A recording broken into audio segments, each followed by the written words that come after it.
there's a storm, so you might hear thunder and rain or cars driving by.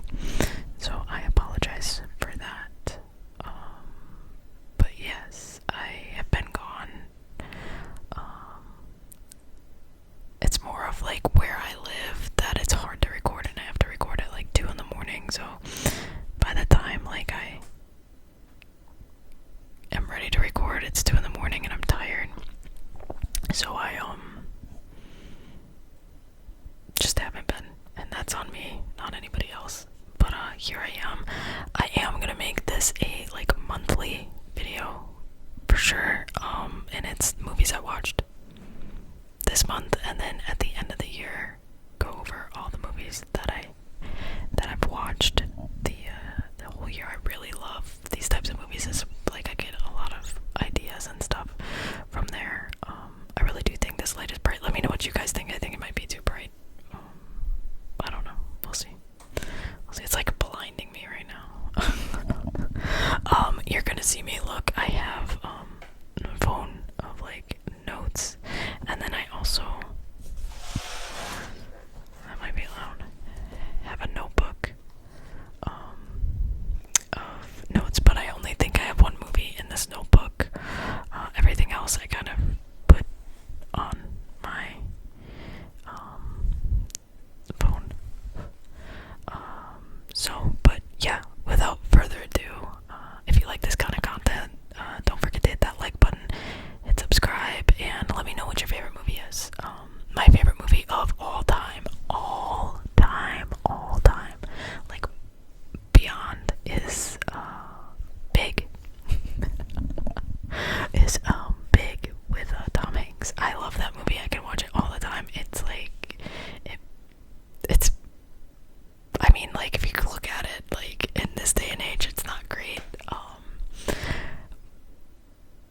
But especially when you watch it, it's not good. But I really do love it. When I have a really bad day, I like to watch it. I also love Captain America: The First Avenger. This just makes me happy. I love Chris Evans. So segue into this. The first movies that I watched in June, really, were, I decided to go through all the Batman movies. Not all of them, because I'm still working on it. Like, I'm on Dark Knight right now, and I still need to watch The Dark Knight Rises, and then I'm gonna go back and watch the Batman. But yeah, so we'll start with that. I didn't, like, when I say all the Batman movies, I mean I started with the one from 1989, which is like my childhood. So I have Batman 1989, and I'll try to remember to put like the movie poster here. We'll see if I remember. I might. Sometimes, like, I just like lo-fi videos, and I don't, in all honesty, I never edit or anything with these. So, yeah, that's just how I kind of roll.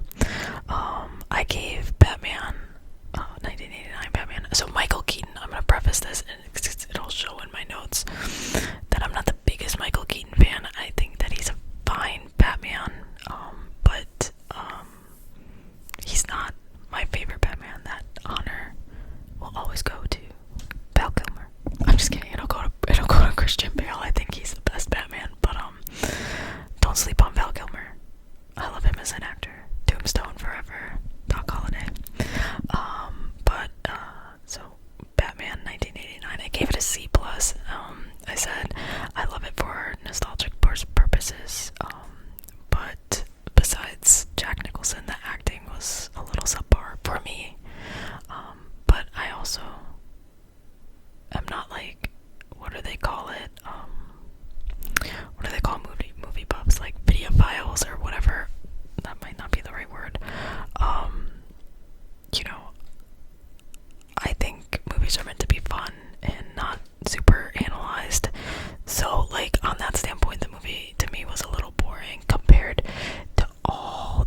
mode and like walk around and stuff. I'm not a hardcore Minecrafter. I don't even think I've beaten the game, but I find it peaceful and like relaxing just to like walk around in peaceful mode. I know that I can do create a mode or create a world or whatever it is.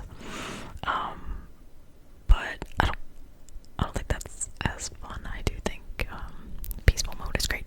Anyway, the Minecraft movie, I gave it a B+. It came out in 2025. I wrote down, I really enjoyed it.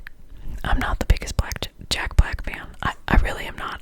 I think he screams unnecessarily and is annoying. But I even wrote down, I'm not the biggest Jack Black fan. I think his acting can be annoying. / singing can be annoying.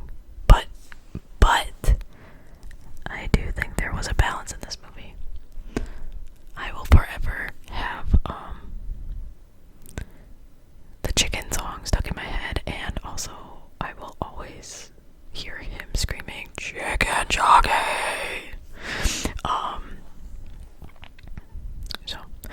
The storyline was funny. I thought it was funny. I thought the sister was annoying. Let me see. I might have better notes in here because I think I like wrote down my favorite parts. Sorry, that might be allowed.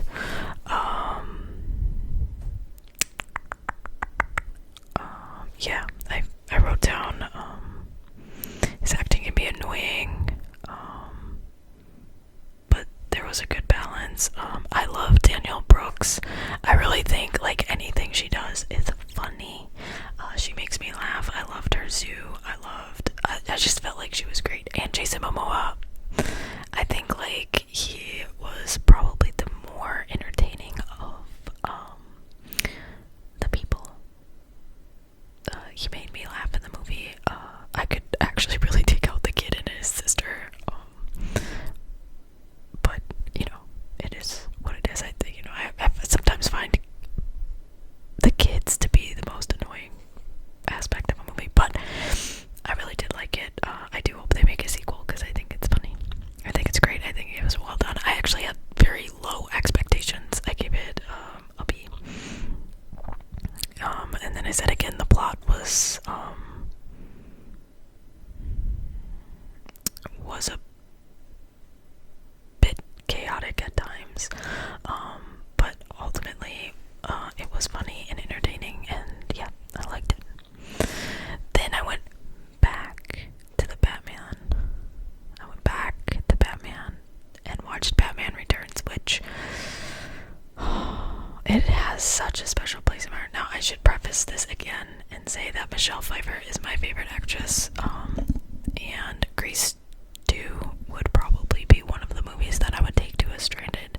If I were stranded on a desert island, if I had to choose, it would be Big and Grease 2. It is what it is. I said what I said. Cool Rider will always be a jam to me. So I gave it a B+. Not because of Michael Keaton. I think we know where I stand on him. I wrote down I enjoyed it even 33 years later. The supporting cast was probably the best part of it, which Michelle Pfeiffer as Catwoman was amazing. Danny DeVito as the Penguin, come on, he played it great, and Christopher Walken was there looking like a founding father. I mean, Danny DeVito as the Penguin still scares me to this day. Like, he did a great job, and Michelle Pfeiffer is Michelle Pfeiffer, and she played a great Catwoman again. Could probably take Michael Keaton out and be like, okay, great, still a great movie. I gave it a B+. And then after that, I watched the documentary. That was a weird way to say that. The Titan, the Ocean Gate disaster documentary. I gave it like a C+. It was okay. I felt like in parts it was like a hit piece on Stockton Russian. Now, I'm not saying that like he doesn't need to take the blame. He takes full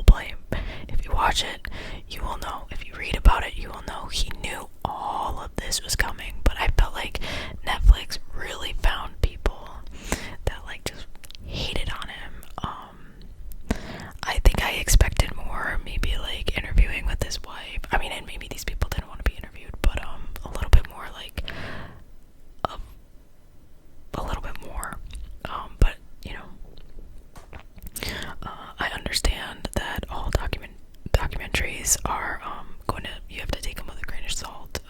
It was interesting to see that there was warning signs that Stockton didn't take into consideration, or if he did, he was like they painted him as this egomaniac, and maybe he was, but I don't know. I just, he passed away in the whole thing, and took like 8 people with him. So I feel like there should have been just a little bit more compassion, maybe towards the victims. What really stood out to me is that there was a crack in the hull, and like they heard it crack, and they just decided to go and continue with the dive, even though they knew. And then like they had a YouTuber on there who went down there, and then like I think a month later, this whole thing like Ocean Gate happened, or sorry, yeah, the disaster happened. And he talked about how like he didn't, if I remember, he didn't go down because the weather wasn't great. But it's interesting. It was interesting. I gave it a C plus. I thought there was maybe a little bit more detail, maybe a little bit more like compassion towards everybody that could have been in there. And now we're gonna go directly back into Batman, because why not? Batman Forever with Val Kilmer, and I love Val Kilmer. I've loved Val Kilmer since I watched him in Tombstone when I was like 8, and I shouldn't have been watching Tombstone. I used to, I don't have a picture of this from my youth, but I used to walk around with bolo ties, and I would always want a cowboy hat, and I would put a little paper, like, soul patch right here, and I would pretend I was Doc Holliday. Things you do as kids. I love Val Kilmer, so this specific Batman movie, Batman Forever, will always hold a special place in my heart. It's where I fell in love with Chris O'Donnell. I had all the action figures from this movie. I had Batman, I had the Riddler, I had Two-Face, I even had the Two-Face coin, I had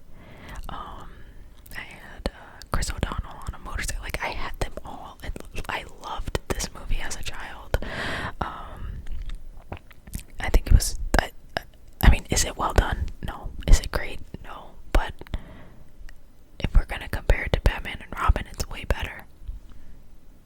And I said what I said, because Batman and Robin, I couldn't even get through it, and I used to love that movie. I couldn't get through it. George Clooney, besides Michael Keaton, I mean, George Clooney is the worst Batman. Yeah, I mean, Batman Forever as nostalgia was great. I think Jim Carrey was amazing and knocked that. Like, he's crazy, and like that came out, and it was great. Let's see here. I think I have Batman and Robin in my notebook, and I gave Batman Forever.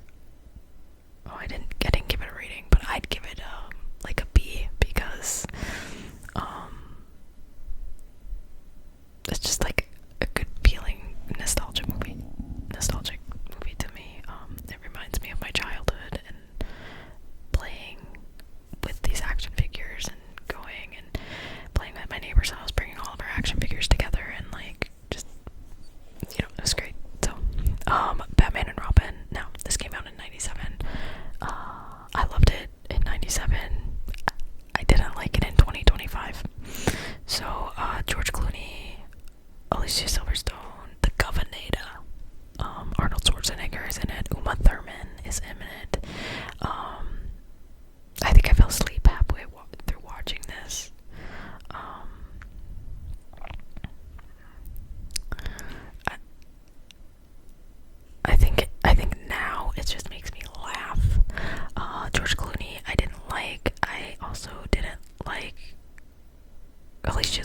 in it, and I didn't like Chris O'Donnell, and I didn't like it.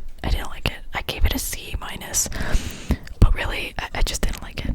So that's all I'm gonna say about it. If you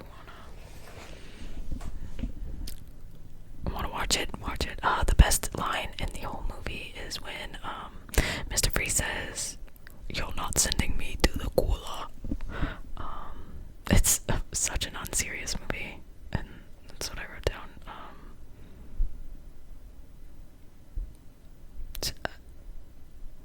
I don't even know. I have a fun fact written.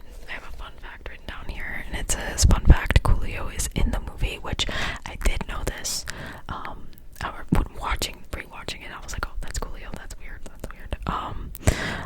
During the race scene where like Robin and Batgirl, Barbara, go racing, like he creeps out on her and like follows her to this race and gets involved anyway. He was going to have a bigger role. I don't know if he was gonna have a bigger role in this movie. Maybe, but he was actually gonna play the Scarecrow, or the rumor was he was playing Scarecrow in the movie that was gonna, like, the sequel to this movie. But because this movie sucked so bad in the theaters, even though in my little kid brain it was great, they pulled the plug, and then he just had like a cameo. So, you know. The next movie I watched was Days of Thunder, which I've never seen. And I love Tom Cruise and 80s movies. This one was made in the 90s, but I do love a good 80s and 90s movie. I gave it a B.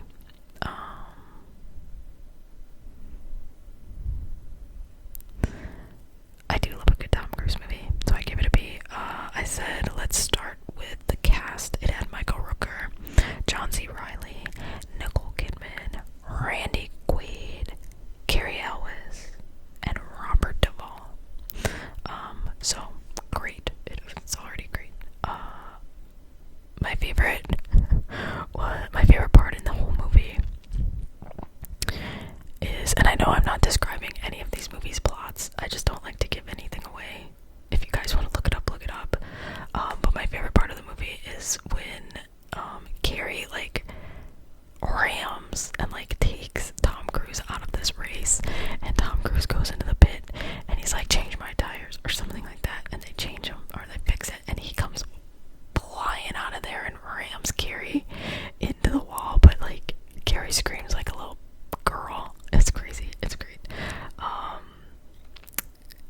The storyline was good. I thought it was good. I thought it was interesting. I did write down that I won't lie that I did watch this from the middle on, so I really don't know the plot, but what I did watch was really great, and I gave it a B.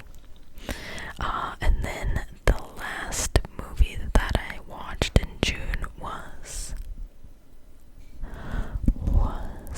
Batman. I am Batman Returns, or not Batman Returns, Batman Begins, which is the start of the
just make sure.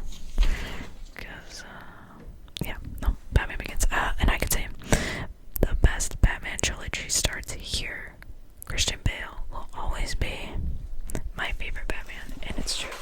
I guess I have loved Christian Bale since the day I saw him play Laurie in Little Women, and if you know, you know.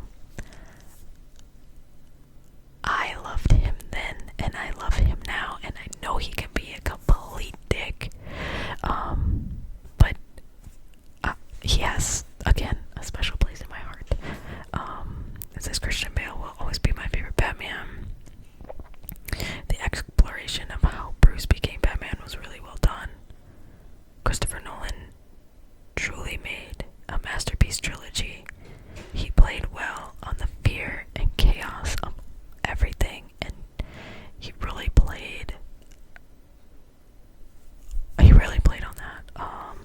The twist at the end is great. The whole movie is just great.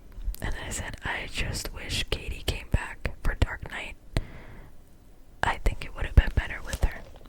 But I also am a big Katie Holmes fan. I do like Maggie Gyllenhaal. I just wish it were Katie. That's all. But it is what it is. You